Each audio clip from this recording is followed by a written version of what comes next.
দেখায় মনে হতে পারে চেরি ব্লসমে ঘেরা ছোট্ট এক টুকরো জাপান, কিন্তু না, আদতে এটি গাজীপুরের বাসন, হোতাপাড়া ও শ্রীপুর অংশ জুড়ে ঢাকা ময়মনসিংহ মহাসড়কের দৃশ্য।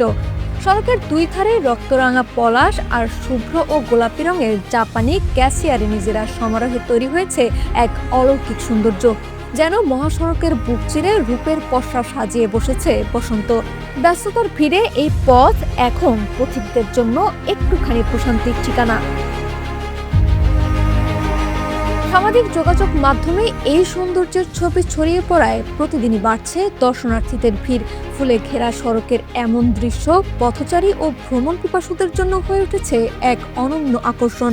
প্রকৃতির এই সৌন্দর্য উপভোগ করতে প্রতিদিনই সেখানে ভিড় করছেন নানা শ্রেণী পেশার মানুষ।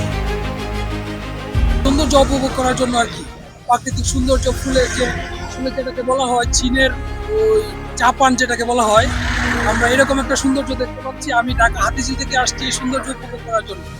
আমরা এই মানবচৌরাস্তা থেকে আসছি আর এই ফুলের সৌন্দর্য উপভোগ করার জন্য আসলাম। তো এখানে আসলে খুব ভালো লাগতেছে, ফ্যামিলি নিয়ে আসছি। আর জায়গাটা অনেক সুন্দর, তবে হাইওয়ে রাস্তা তো সবাই একটু সতর্ক থাকলে ভালো হয়। অনেক লোকজন আছে এবং মেইন রোড, গাড়ি চলাচল করতেছে, সবাই সতর্ক থাকলে সব ঠিকঠাক আছে। জায়গাটা অনেক সুন্দর। এখানে এসেছি মানে এই সৌন্দর্যটাই উপভোগ করতে, ফ্যামিলি নিয়ে এসেছি। আর এখানকার সৌন্দর্য মূলত এই ফুলগুলাই, আর সাইডে যে গাছগাছালি আছে ওটা যদি কেটে সাফ করে আরো সৌন্দর্য ফুটাই তুলতে লোকের ভিড় আরো হবে, আরো সৌন্দর্য লাগবে।